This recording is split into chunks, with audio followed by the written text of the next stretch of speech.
आगे बढ़ते हैं। जब कूलम्ब्स लॉ की बात कर रहे हैं आप, तो कूलम्ब्स लॉ को क्या लिख रहे हैं, 1/4 pi epsilon naught Q1 Q2 by r square, यही है ना। और 1/4 पाई एप्सिलॉन नॉट का कितना वैल्यू लिख रहे हैं, 9 × 10⁹ न्यूटन मीटर स्क्वायर पर कूलम्ब स्क्वायर। ठीक है, ये तो SI यूनिट में हो गया। इसमें जितने भी क्वांटिटी यूज हुए हैं सब SI यूनिट में यूज हुए हैं। लेकिन मान लीजिए सभी के सभी CGS यूनिट में दिए हुए हों, तो आप फोर्स का क्या वैल्यू लिखिएगा। ओके, तो CGS यूनिट में 1/4 पाई एप्सिलॉन नॉट का वैल्यू 1 सेंटीमीटर स्क्वायर पर ESU स्क्वायर होता है, इलेक्ट्रोस्टैटिक यूनिट का स्क्वायर होता है, ऐसा कुछ होता है। ठीक है, इस पे एक एग्जांपल कर लेते हैं। जैसे मान लीजिए ये 10 ESU और ये 20 ESU दो चार्ज दिया है, जो कि यहाँ पे 200 सेंटीमीटर पे प्लेस्ड है। ठीक है, 200 सेंटीमीटर पे प्लेस्ड है। कैलकुलेट करना है फोर्स, तो फोर्स का वैल्यू कितने के बराबर हो जाएगा, 1/4 pi epsilon naught Q1 Q2 10 × 20/20 का 200 का स्क्वायर हो जाएगा। ये इससे कैंसिल आउट हो जाएगा। 1/4 पाई एप्सिलॉन नॉट का वैल्यू कितना पुट कर देंगे, 1, तो फोर्स का वैल्यू क्या आ जाएगा, 1/200 डाइन। ये कुछ फोर्स आ जाएगा, इतना फोर्स लगेगा दो चार्ज के बीच में, जो कि 10 ESU और 20 ESU का वैल्यू है। ठीक है, अच्छा कहीं पे कूलम्ब में दिया हुआ है और आपको ESU में चेंज करना है, तो 1 कूलम्ब = 3 × 10⁹ ESU होता है। ESU को फ्रैंकलिन भी कहा जाता है, मैंने आपको बता चुका है। ठीक है, तो इस तरीके से यदि 1/4 पाई एप्सिलॉन नॉट के यूनिट से रिलेटेड किसी भी पॉइंट पे क्वेश्चन आता है, तो आप उसको इस तरीके से बना सकते हैं। आगे बढ़ते हैं। अब देखिए, फोर्स, इलेक्ट्रोस्टैटिक फोर्स एक वेक्टर क्वांटिटी है। इसका मतलब है कि कूलम्ब्स लॉ को वेक्टोरिकली भी लिखा जा सकता है। तो देखते हैं कि कूलम्ब्स लॉ को यदि वेक्टोरिकली लिखा जाए तो कितना लिखा जाएगा। बहुत अच्छे से, बहुत आसान शब्दों में मैं आपको सिखाने वाला हूँ, समझिएगा क्या है इसमें, कैसे कूलम्ब्स लॉ को वेक्टोरिकली हम लोग लिख सकते हैं। ये रहा दो चार्ज Q1 और Q2। Q1 का अपना पोजीशन वेक्टर R1 वेक्टर है, Q2 का अपना पोजीशन वेक्टर R2 वेक्टर है। ये इन दोनों को कनेक्ट करने वाला लाइन है। Coulomb's law inverse square law को फॉलो करता है, ये एक पॉइंट है। कूलम्ब्स लॉ सेंट्रल फोर्स है, इन दोनों को मिलाने वाले लाइन के डायरेक्शन में लगेगा। ये कुछ इंपॉर्टेंट पॉइंट्स है। तो यहाँ पे देखिए, ये Q1 और Q2 दो चार्ज है। Q1 पर जो फोर्स लग रहा होगा वो इस डायरेक्शन में होगा, ये फोर्स का डायरेक्शन होगा। ऐसा करते हैं, वेक्टर R का डायरेक्शन यही ले लेते हैं। Q1 और Q2 के बीच में जो डिस्टेंस है वेक्टोरिकली उसको कितने से लिख रहे हैं, वेक्टर R से लिख रहे हैं। और Q1 पर जो फोर्स लग रहा है वो भी इसी डायरेक्शन में लग रहा है। ओके, ठीक है। इसका मतलब है जो वेक्टर R का यूनिट वेक्टर है वही फोर्स का भी यूनिट वेक्टर होगा। यूनिट वेक्टर में तो कोई यूनिट होता नहीं है। ठीक है, तो इस कारण से इन दोनों को आप इक्वेट कर सकते हैं, unit vector of distance vector and unit vector of force vector, ये दोनों बराबर हो जाएगा। ओके, इसको क्या लिख सकते हैं, vector R by magnitude of R। और फोर्स को क्या लिख सकते हैं, vector force by magnitude of force, ऐसा कुछ लिखेंगे।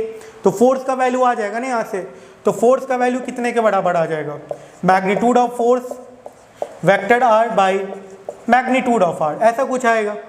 फोर्स को क्या लिख सकते हैं बताइए, फोर्स को लिख सकते हैं 1/4 pi epsilon naught Q1 Q2 by distance का स्क्वायर। ठीक है, ऐसा कुछ होगा। और इसको यूनिट वेक्टर के फॉर्म में भी ऐसा लिख के छोड़ सकते हो आप, यदि वेक्टोरिकली लिखना है आपको।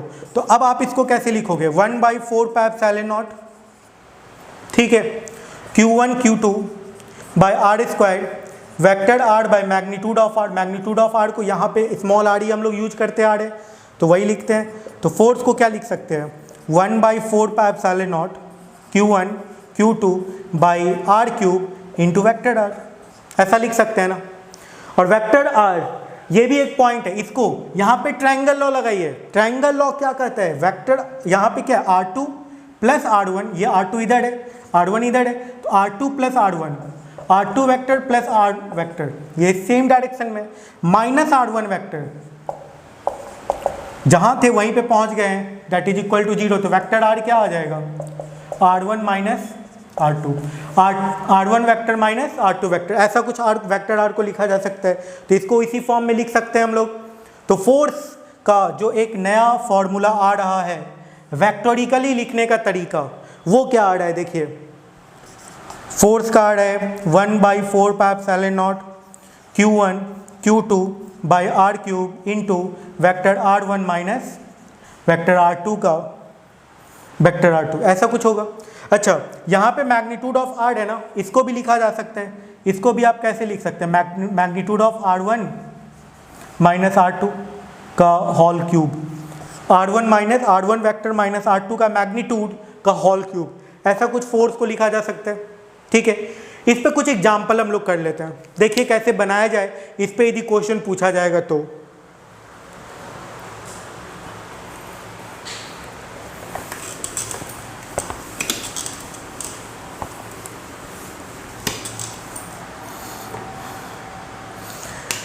जैसे मान लीजिए Q1 का पोजीशन वेक्टर दिया हुआ है I प्लस जे प्लस के, और Q2 का दिया हुआ है 2I प्लस 3j प्लस